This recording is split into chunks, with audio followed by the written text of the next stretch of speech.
Hi, it's Kathianne again, and it's a part 2 of a 3-part series of faith lifts having to do with who, what, why. No, who.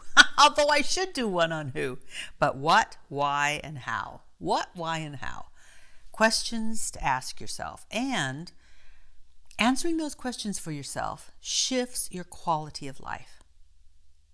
It allows you to move into heaven, or to have a heavenly experience. I guess I would say it that way, a heavenly experience. So, last week I spoke about why. Today I'm going to talk about what. When you know why you incarnated or why you want to do something.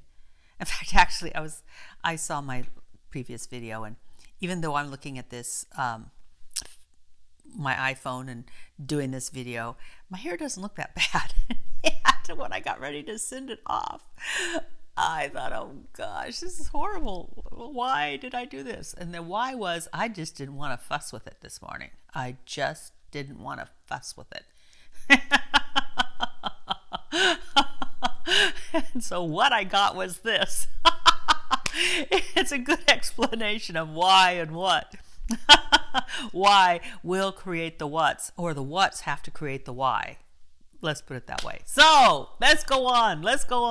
Because I am so glad that I'm no longer judging my life by how my hair looks. How about you? Anyway, back to what. What is a support for why? See, there's different reasons why people get married. Many centuries ago, why people got married was to have children so that they could support themselves, because they were hired hands for monarchies and other landed gentry. Why they got married was to have alliances or even acquire property. There was that why created what they would do and who they would do it with.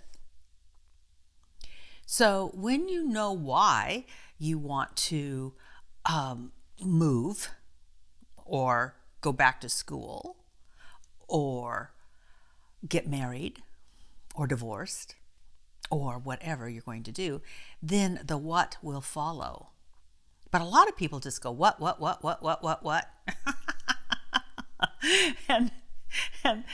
And then they get into a situation and have to get themselves out of it. I've done that so much of my life because I do know how to hold an idea. I do know how to pray. I do know how to align myself with a thought and a feeling, and I will know I will get the result. But I then feel still empty. A short term, yay, and then a long term, what the.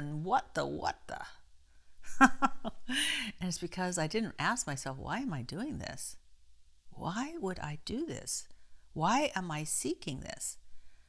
Why did I say that?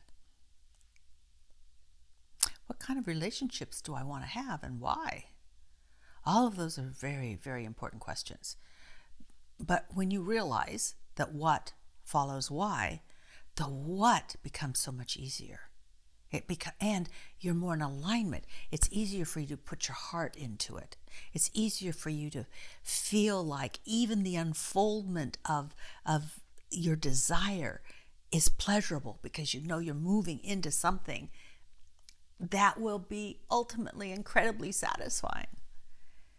Because in the end, that's the what. This is Judge Thomas Troward, by the way.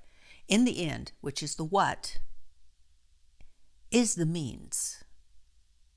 So we can trust that even though we don't know how exactly we're going to get there, we will be directed step by step by step by step by step. The what will unfold. And you have to be specific with the what, but not necessarily outlining how it has to happen. For instance, if you want to have a new home, you can be very specific that I want to have windows so I can see outside. I want to bring the outside inside. That's pretty specific, but you don't start saying, and I'd like that house over there. I know people are living in it, but I'd really like to have that house and only that house. If you decide that you want to be with someone who hikes and is very athletic, that's perfect. That's a good what. But you can't say, oh, and I'd like it to be him or her or they, or, excuse me. No, that's outlining. God will make a way if you know what you want. Oh, that's another question we could have. In what way? Well, guess what? God will make the way if you know what. So, if you've been working on your purpose, your why, that's lovely. Now, what will help you fulfill your purpose? Why you incarnated. Really powerful, introspective work to be done, my dears. And next week, we're going to talk about how to get there. Bye for now. I stand in the silence, deafened by the echoes of the truth that flow from this knowing, a collection of the evidence and proof, to trust in creation as itself through me aligns, to know that my wanting more is selfishly divine. I am seeking my good, and my good is my God. I am seeking my good, and my good is my God. I am.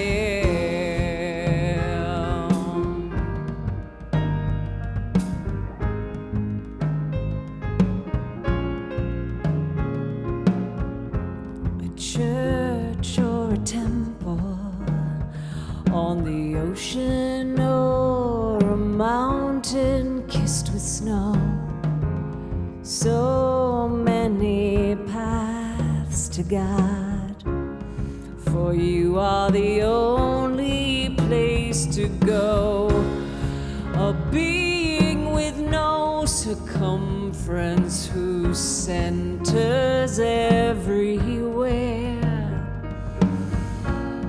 who asks of us only to receive the gifts it's longing to share. I am seeking my good, and my good is my God.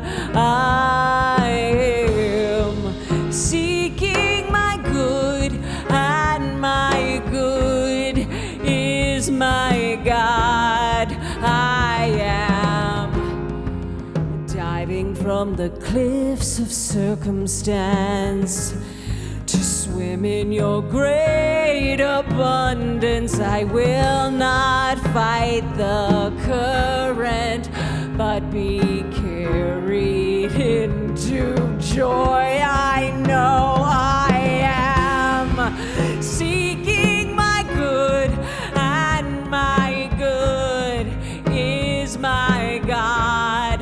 I am seeking my good, and my good is my God. I am seeking my good, and my good is my God. It's what's leading me, pushing me, urging me on. I am seeking my source, and my God is my source. It's my joy and my voice and my life-giving force. I am seeking my God. I am seeking my God.